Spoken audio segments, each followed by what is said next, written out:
I don't think people have any idea what's really happening in Gaza and why it is happening. A few weeks ago, right before this war in Gaza ignites, Netanyahu goes to the United Nations General Assembly and he holds up this map and declares his plan for a new Middle East. And people are going, what is this stupid line this guy's drawing with a red marker? What it is an economic corridor that stretches all the way from India to the United Arab Emirates, into Saudi Arabia, into Jordan, Israel, and then finally to the entire European continent. I mean, the United States at this point, seeing their influence starting to fade, seeing the relevance of the dollar recede after they stole $300 billion from Russia. You have all these spooks in Washington and Tel Aviv, running around desperately trying to counter BRICS and counter China's new Silk Road. And this is their answer. This is a rival to the new Silk Road. Remember, the ancient Silk Road is the largest, most important trade route in human history. This thing is enormous. It stretches all the way from China to Syria to the Mediterranean Sea. The Chinese know how important this thing is and they want to revive it. It is the future of world economics, trade, and politics. Within the span of a few weeks, Iran and Iraq have signed a railway deal. So now you have a rail link for the new Silk Road. And President Assad of Syria, who the West have been trying to isolate for over a decade, is now visiting China, the world's largest economy, and signing a strategic partnership. This is pivotal.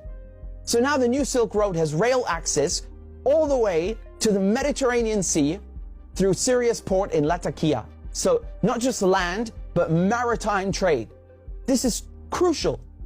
And as enormous and important as all of this is just one aspect. This is just one aspect. You still have the gas. How can we talk about the Middle East without talking about gas and oil?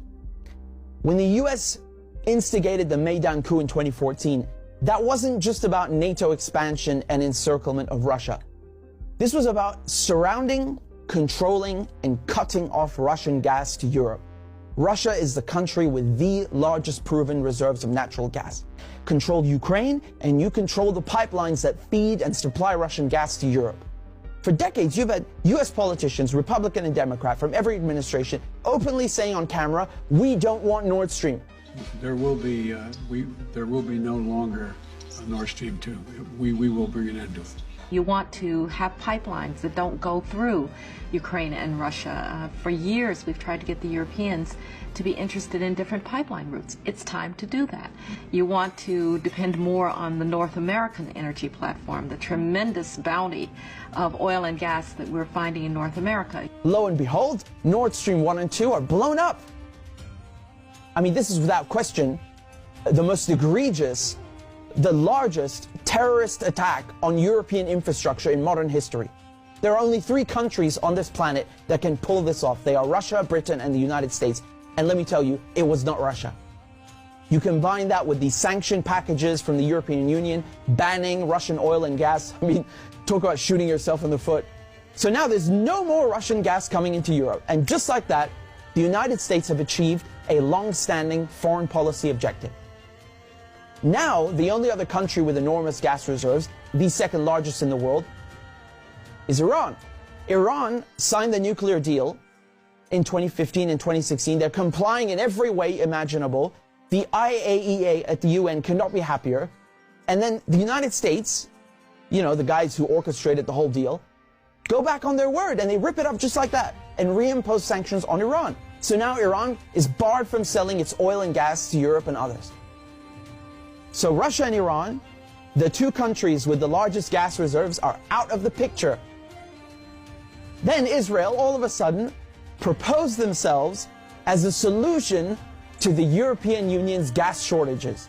Take our trilateral energy, for example, that we closed in June with Egypt and Israel. It has played an important role in our strategy to get rid of the Russian fossil fuels. How convenient. How convenient.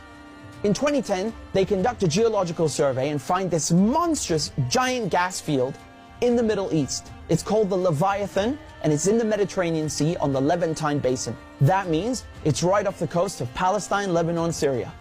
Syria initially declines offers over its gas reserves and simultaneously refuses to lay pipes for a Qatari gas project. What a coincidence! Barely a year later, war breaks out in Syria. And who's funding it? Qatar and Israel and the United States are just some of the parties funding and running this war to overthrow the government in Damascus. Today, the United States control 1/3 of Syria. They control all of Syria's oil fields, and Israel is bombing Syria's most vital port, Latakia, on a regular basis. So they're cutting off all the oil revenue and destroying, crippling any maritime activity, such as trade, such as gas exploration. Another major port on the Levantine coast is in Beirut, which mysteriously explodes in 2020.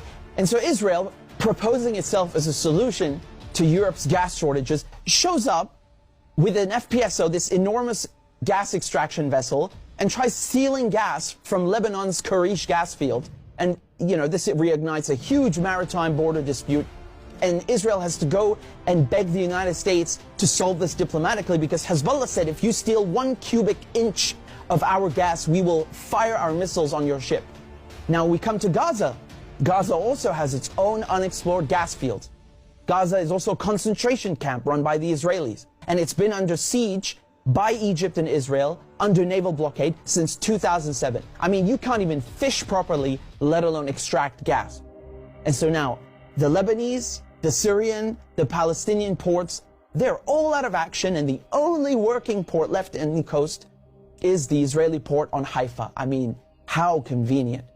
This makes Israel the only one able to explore gas and implement an economic corridor like the one that Netanyahu held up at the UN. So in other words, Israel and the United States together killed off all the competition, stole their goods, and cornered the market. But as winter is approaching, Israel desperately needs to get that gas for Europe. But there's no stability. There can never be stability in the region without solving the Palestinian question. And so when Netanyahu shows up at the UN with his brilliant plan, you know, the Israelis thought, oh, it's a done deal. You know, they'll just get Saudi Arabia to normalize ties and thereby extinguish the Palestinian issue once and for all. And that is precisely why they are in Gaza slaughtering Palestinians like crazy, like they're in berserker mode. You know, Israel has bombed Gaza before, but this surpasses anything we've ever seen, which is truly saying something. I mean, this is unhinged, you know, calling people human animals and massacring them. Israel is just hoping the Palestinians will run away in fear into the desert. They've literally said this. They want to put them in the desert. They want people in Gaza to go to the Sinai Desert and push the people in the West Bank into Jordan. This is genocide and ethnic cleansing without question. But it also has economic and geopolitical implications. Hamas and the collective resistance, when they found out about Israel's plan and Saudi Arabia's wishes to normalize ties with Israel, which would destroy any hope of a Palestinian state, I mean, this forced their hand. It became clear they needed to act and respond immediately, lest Palestine be lost forever. For Palestinians, this is and always has been a matter of life and death, to be or not to be. Either the resistance axis and the global south expel the American and Israeli colonizers from the Middle East, or Israel and the United States will continue occupying the region, choking off the new Silk Road, plundering Syria's oil, and keeping Russian, Iranian, and Arab gas cut off from the world market. This is a decisive moment, and not just for Palestine, because the victors will end up drawing the new map of the world to come.